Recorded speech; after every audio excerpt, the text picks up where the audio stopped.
Hello, this is George Senda, the guy from Pittsburgh. And I used to know years ago this guy in Sacramento. We were playing Advanced Dungeons and Dragons.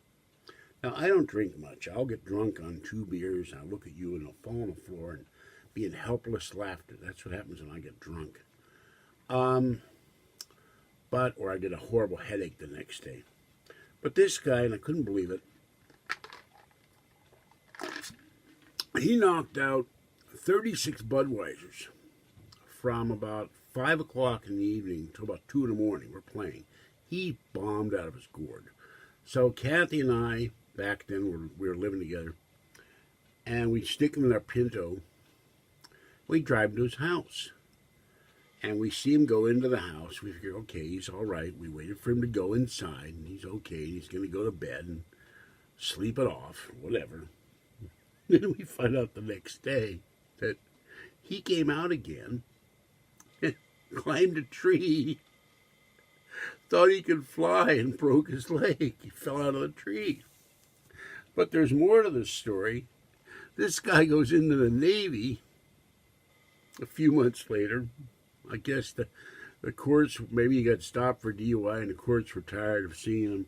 They said, go in the service or else. He goes in the Navy, he escapes from boot camps, he gets drunk, he climbs up another tree, and he breaks his other leg.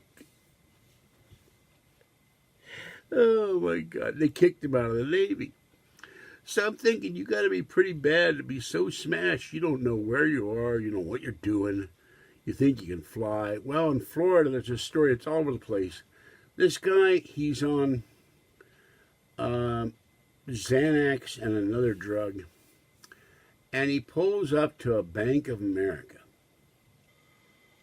and orders a burrito at the drive-thru, and he passes out in the drive-thru lane. Now, he's blocking the drive-thru lane. There aren't many drive-thru lanes in California anymore, but they got him back east.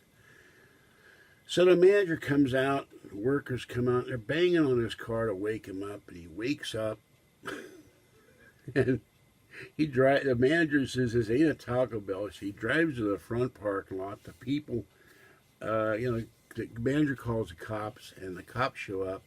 The car was still running. The engine was running. He failed a field sobriety test, and they asked him some questions. They said he had a different view of reality than the police said. And the thing that gets me is the Florida Sun Sentinel says that he was held on $500 bail. Fox News says $1,000. So I want to know what happened. They up his bail, and did anybody have the heart to get the poor guy a burrito? Because that's what he wanted. That was his whole dream in life, to have a Taco Bell burrito. And I would have gotten the poor guy a burrito, you know. He's going to jail, and he's sitting there hungry and drunk, or not drunk, under the influence. He wasn't drunk, and he had prescriptions for these two drugs, but he bombed off his gourd on the drugs. So, and this guy is Douglas John Francisco. So maybe he should have taken Zantax instead of Xanax. All right, this is George Senda, the guy from Pittsburgh. Have a great day, and stay warm and safe out there if you can. Bye-bye for now.